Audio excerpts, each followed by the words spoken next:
They said, Manav Dharmaha Chaturvidaha. I'm again talking from the Manusmriti. Chaturvidaha Manav Dharma. Fourfold is Manav Dharma. One is called Vishesha Dharma.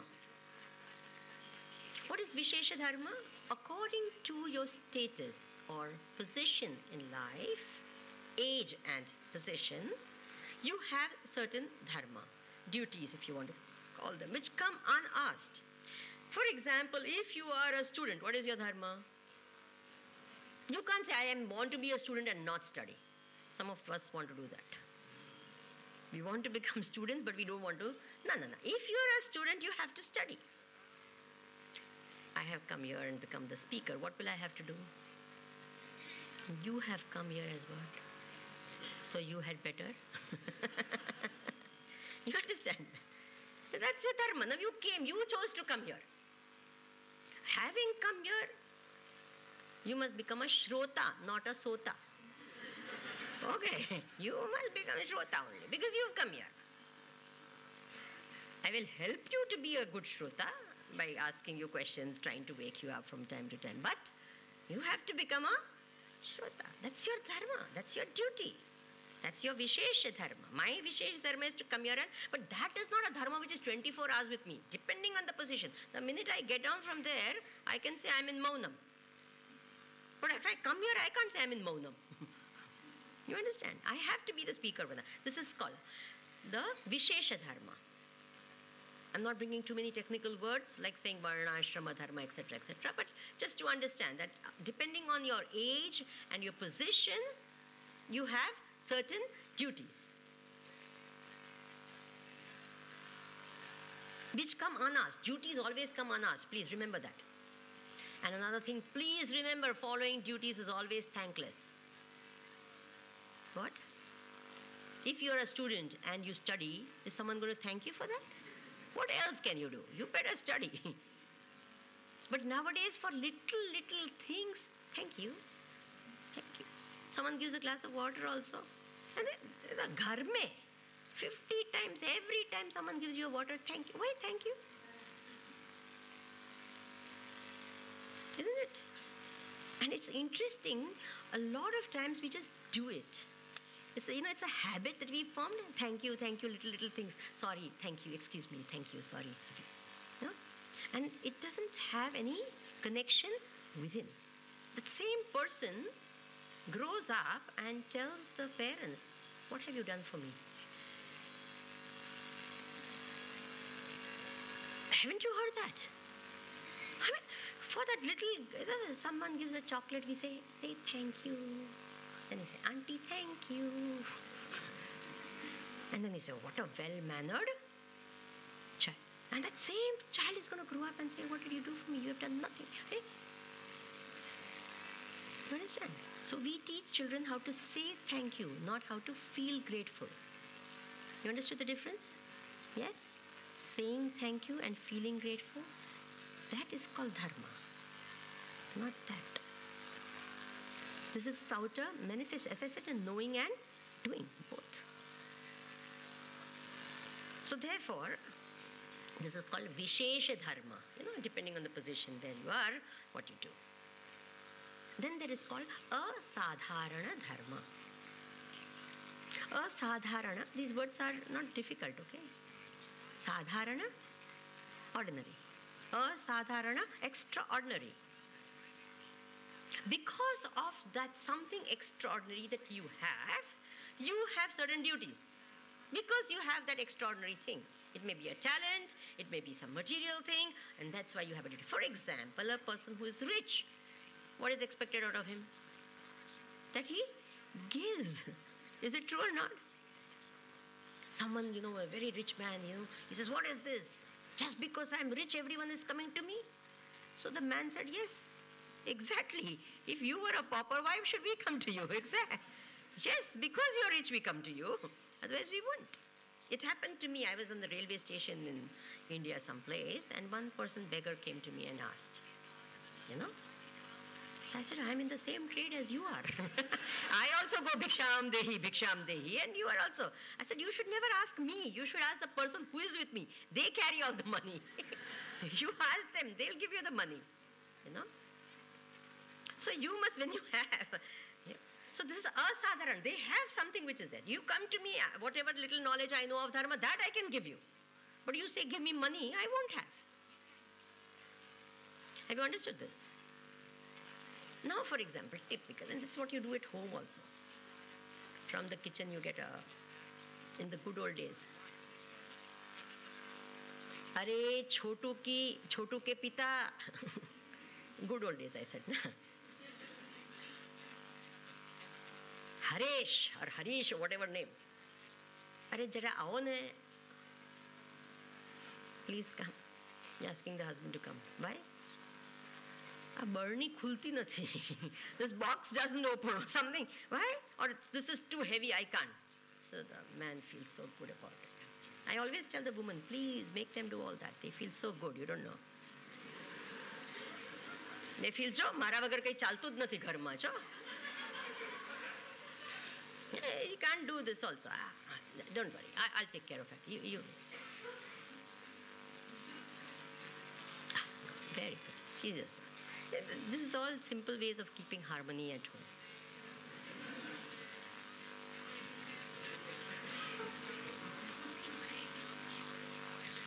So, this is called what? Asadharana. He has strength. Physically, he is stronger.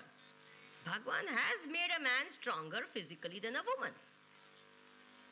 You don't have to be equal in the, no, don't do that. Yeah, let them do it. Good for them. Good for you as well. So you do that. If someone has to go late night, don't you say, you escort her. You say, why? Because, yes, a woman does need physical protection. No doubt about that.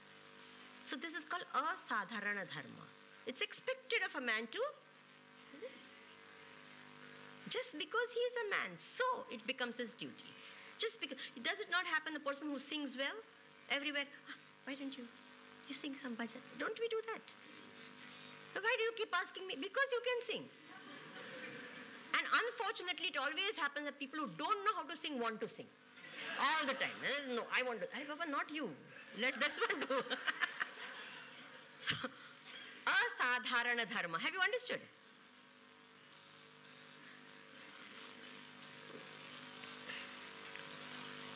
Then the third is called apat dharma. What is apat dharma? At the time, apat means crisis. In a crisis or an emergency, the duty that you have to do is called what? Apat dharma. And at that time, even adharma becomes dharma. Normally, you don't grab someone and pull the person, like that. It's not done. But supposing there's a fire, what do? You just grab the person and you pull that person out. Is it true or not? That is emergency. That time you are not going to say, excuse me, can you please? Whatever. Right? That is apat dharma.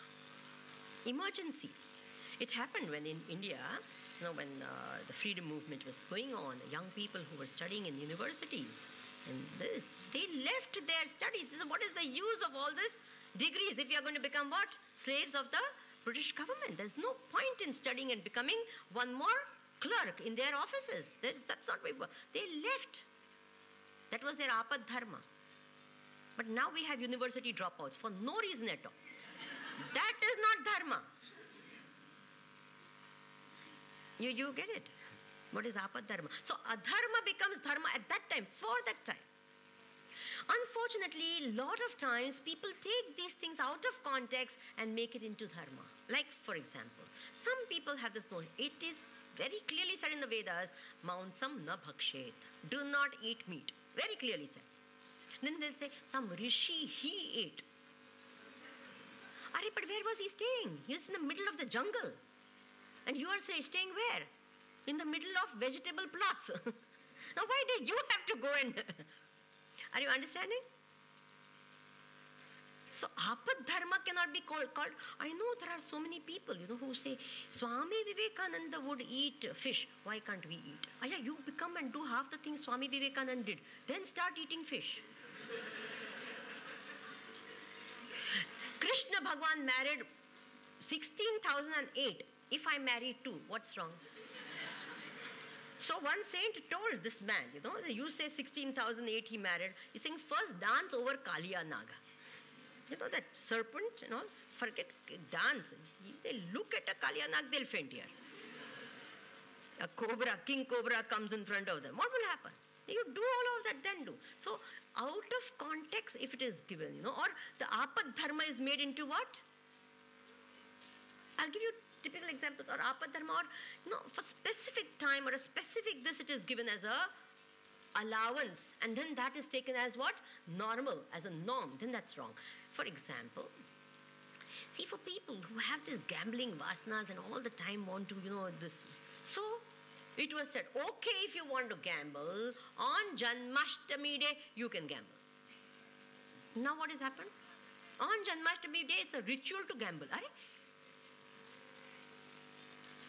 No, it was that. Why Janmashtami day? Because at least your mind would be on Krishna all the time. You would be doing some Krishna. Here they don't go anywhere, the temple, nothing, full day. Why? Janmashtami. Let me say. Hurry. In India, you find such things happening. I don't know whether they do it here. No, here we don't need Janmashtami. Any day is fine. So it's okay. So that's not the point, So you can't take it out of context and then something which is said and then you say that's a dharma. No.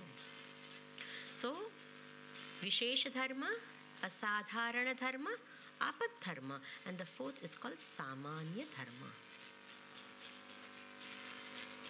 Samanya means that which is common.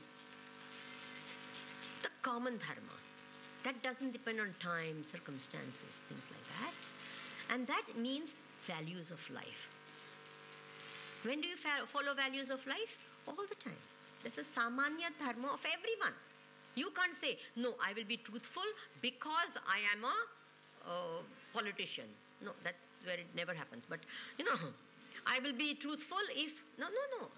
Everyone has to be truthful. At all times you have to be truthful, So that is called the Samanya Dharma. Now what happens? This is very interesting.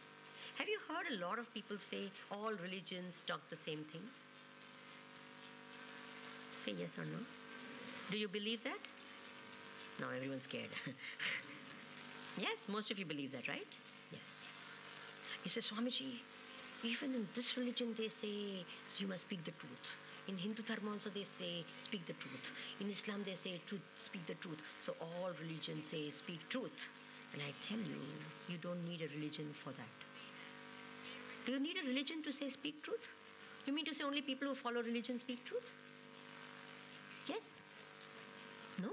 A person can be completely, without following any religion of any type, doesn't belong, can be extremely truthful and be following Samanya Dharma completely. Do you agree with me? Yes. We have great values. May not believe in any particular religious sect or a follower of anything.